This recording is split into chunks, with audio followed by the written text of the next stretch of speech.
Hi, it's Claire Lockery here from Indigo Cocoons. I wanted to do a quick video today while I'm waiting to meet up with somebody about a revelation I've had. So, for so long, our culture is so birth-centered.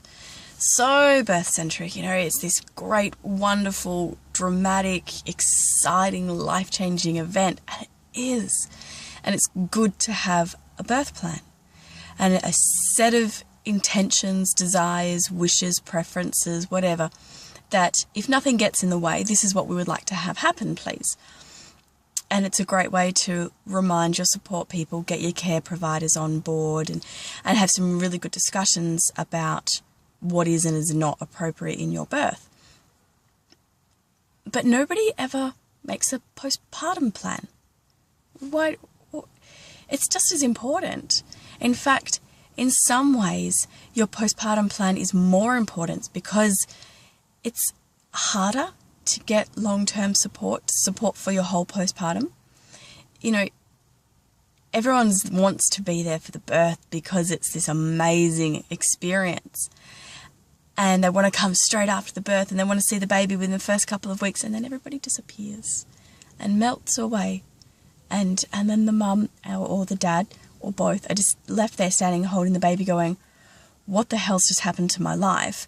I'm exhausted and I don't understand what I'm doing. I have no confidence. I don't have any support. I don't know how to do this. I'm a failure. I'm a terrible mother. Or maybe the father feels guilty because he has to go to work.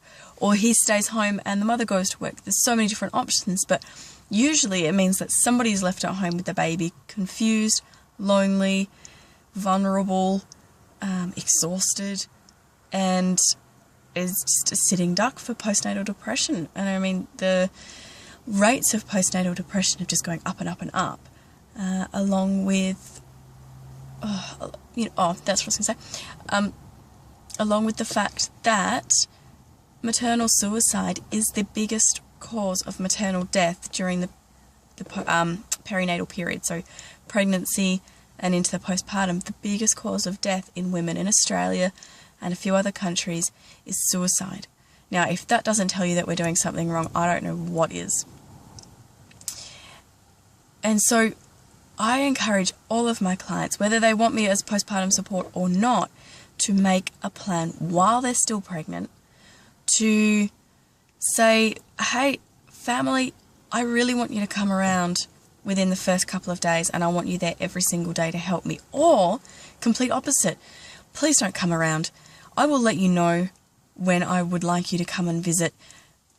If you come and visit, please bring something to eat, make your own cup of tea, everything will be on the bench, and if you want to do anything, hold the baby while I have a shower or hang out some washing for me, please.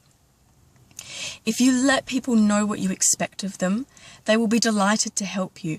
People don't like to pry or push or nag, and everybody wants a huge oxytocin hit by cuddling that beautiful newborn that you've got. And so they won't offer because they don't want to nag or be a little bit too pushy or a bit too intimate. So if you give people some guidance in an email while you're still pregnant or a note on the door about what kind of support you're looking for, you'll be much more likely to get it. And in that plan, you might want to include things like examining your relationship with your partner, because every relationship has its points of weakness. And I can promise you, with a newborn in the house, whether it's your first baby or your sixth baby, with a newborn in the house, those points of weaknesses will be tested and they will become the crucible that can make or break your relationship. So if you guys are really honest with each other and say, hey, when you're sleep deprived, I notice you do this, and when I'm stressed, I do this, and let's both make a promise to each other that we will listen when the other one says, and maybe you can try it like a safe word or a safe phrase or something that means, hey, I really love you. I think you're a fantastic parent. Right now you also kind of suck and you're off doing in that really unhealthy spiral that you do. And I'm here to help you work it out and support you getting back into that healthy cycle that you can have as well. And so practicing that while you're pregnant perhaps, or even if you're not pregnant yet and in preconception, that's an awesome time to start bringing in these ideas, these challenges, these ideas to work with the challenges that you have. Sorry, there's another car pulling nearby and it's very distracting. But anyway, if you can do that, you will already be a stronger couple to then be able to withstand the challenges of having a newborn. Because a newborn, it is beautiful and scrumptious and special and magical and hard. It is so very hard to be in postpartum. So by having a plan, everybody around you has an idea of how to help you and what you're looking for and the support that you want. And I think, in all honesty, in terms of having long-term health and well-being, a really solid postpartum support is at least, if not more important than a birth plan. I know, think me crazy. A few people are probably going to jump on me for that, but it's my opinion and it's what I see. So that's my 2 thoughts for the day.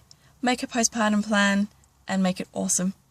And spread it around to everyone who might possibly be interested and would want to know.